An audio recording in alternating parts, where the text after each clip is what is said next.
The details of this next story are grotesque. Listen to this summary and then we'll talk about it. San Antonio policeman Jackie Neal has been charged with felony sexual assault after being accused of raping a 19-year-old woman.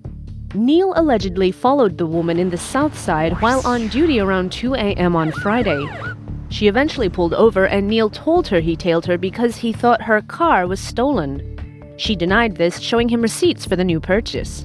Neal told her to get out of the car for a pat-down. She requested that a female officer do it, but he ignored this. During the pat-down, he groped her. Then he handcuffed her, forced her into the backseat of his patrol car, and allegedly raped her.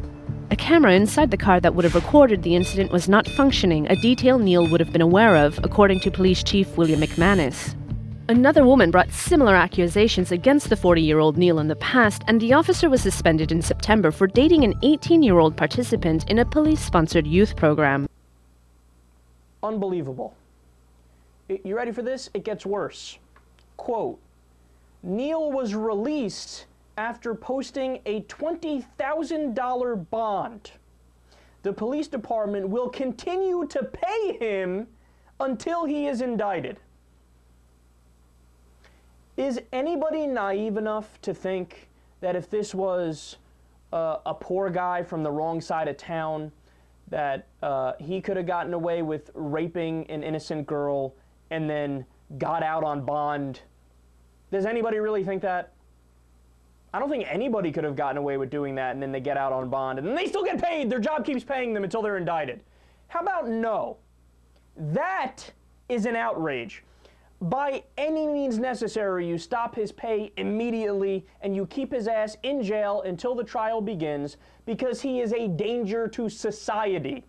If there was ever somebody who's a danger, this is the guy right here. You're a police officer and you raped an innocent girl on a routine traffic stop.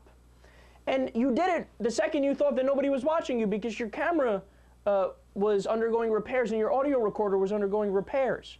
Okay, this is as hideous and grotesque a crime as you can possibly get. And it's bone-chilling to imagine that the people who are responsible for protecting us are the ones who commit these crimes. And now clearly this guy is sick and disgusting. This is an individual who has psychological and psychiatric issues.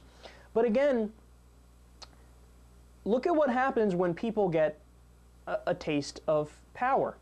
I mean, the whole idea of having a system with checks and balances is to make sure that one branch of government checks the other branch of government. To have a hierarchy for something like law enforcement. Okay, you have one police officer answers to the chief answers to, the mayor, and then all the way down the line or however it goes specifically. There's a reason why we have these things in place, because if anybody has ultimate authority, if anybody is a dictator in the way they function, they're going to take advantage of that and they're going to do a lot of fucked up bad things. Because we're only humans and our human nature is not perfect, and in many ways it's very bad. And there's that old cliche I always repeat on the show because it's true, but absolute power corrupts absolutely. Look no further than the Stanford prison experiment, where you had a group of kids that were supposed to be the guards, a group of kids that were supposed to be the prisoners. And then they had to stop the study after a couple days.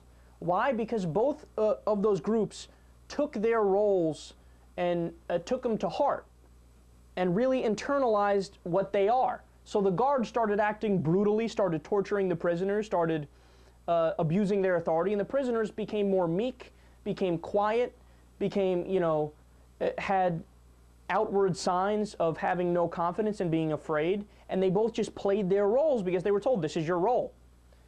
So, and it shows you there's something in us. There's something in us. Now, human nature isn't all good and it's not all bad. It's a mix of both.